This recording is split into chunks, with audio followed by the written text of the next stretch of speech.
ಆತ್ಮೀಯ H16 news ಅರ್ಥಾತ್ ಹೇ ಸೀತಾರಾಮ್ಗೆ ಸ್ವಾಗತ. ನಾನು ನಿಮ್ಮವ MI ಅಥವಾ ಮಲ್ಲಪ್ಪ ಜೋತಾವರ್. ಆತ್ಮೀಯರೇ, ಈರಣ್ಣ ಗಡಾಡಿ ರಾಜ್ಯಸಭಾ ಸದಸ್ಯರು ಸಮಯ ಮುಗಿತಾ ಬಂತು.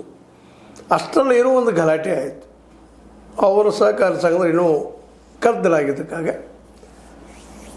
ಅದರ ನಂತರ ಮೌನ ಆಗಿಬಿಟ್ಟಿದ್ದಾರೆ. ಅವರು ಯಾಕೋ ಹೊರಗೆ ಬರ್ತಾ ಇಲ್ಲ, ಪ್ರೆಸ್ ಕರೆದು ಹೇಳ್ತಾ ಇಲ್ಲ, ಏನು ನಡೀತಲ್ಲೇ ಅವ್ರ ಬೆಂಬಲಿಗರು ಹೇಳ್ತಾ ಇದ್ದಾರೆ ಅಲ್ಲೇನೂ ಆಗಿಲ್ಲರಿ, ಒಂದು ಸ್ವಲ್ಪ ಏನೋ ಅಲ್ಲಿಯ ವರ್ಕರ್ಸ್ ಮ್ಯಾನೇಜರ್ ಆಗಲಿ ಇನ್ನುಳಿದವರಾಗಲಿ ಒಂದು ಸ್ವಲ್ಪ ತಪ್ಪು ಮಾಡಿದರು, ಅವರಿಂದ ಆಗ್ಯದ, ಅಧ್ಯಕ್ಷರಿಂದ ಅಲ್ಲ, ಕಡಾಡಿಯವರಿಂದ ಆಗಿಲ್ಲ ಅಂತ ಅವ್ರ ಬೆಂಬಲಿಗರು ಅಲ್ಲಿದ್ದಂಥವರು ಮಾತಾಡ್ತಾರೆ. ಇದರಿಂದ ಏನು ರಾಜಕೀಯದ ಏನಂತ ಕೇಳಿದ್ರೆ ಮೌನ ಆಗ್ತಾರೆ.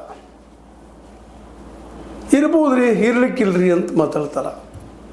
ಅಲ್ಲೆಲ್ಲ ಸುತ್ತಾಡಿ ನಮ್ಮ ವರದಿಗಾರರು ಪ್ರಶ್ನೆ ಮಾಡಿದಾಗ ಅನೇಕರು ಹೇಳೋದು, ಕೆಲವೊಬ್ಬರು ಜಾರಿಕೊಂಡ್ರು, ಕೆಲವೊಬ್ಬರು ಹೇಳಿದರು. ಯಾಕೆಂದ್ರೆ ಈ ಸಲ ಚುನಾವಣೆಯಲ್ಲೇ ಅಲ್ಲಿ ಅರಭಾವಿ ಭಾಗದಿಂದ BJPಯಿಂದ ಟಿಕೆಟ್ ಈರಣ್ಣ ಕಡಾಡಿಯವರಿಗೆ ಸಿಗ್ಬೋದು, ಸಿಗ್ತದೆ ಅನ್ನುವಂಥ ಅವ್ರ ಬೆಂಬಲಿಗರು ಮಾತಾಡ್ತಾಯಿದ್ರು.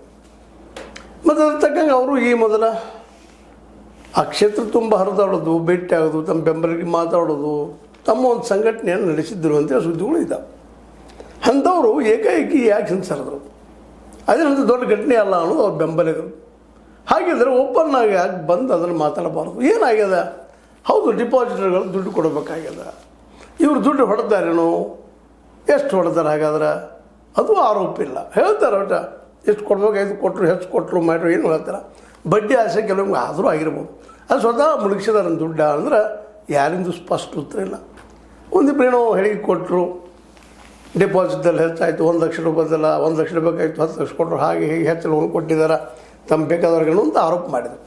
ಸ್ವತಂತ್ರವಾದ ಮೀಡಿಯಾಗೆ ಬೇಕಾಗಿರುವುದು ಸ್ವತಂತ್ರ ಧ್ವನಿ. ಆ ಸ್ವತಂತ್ರ ಧ್ವನಿ ಉಳಿಸಲು ನೀವು ಮಾಡಬೇಕಾದದ್ದು ಇಷ್ಟೇ. ಅದೇನಪ್ಪಾ ಅಂತಂತಂದ್ರೆ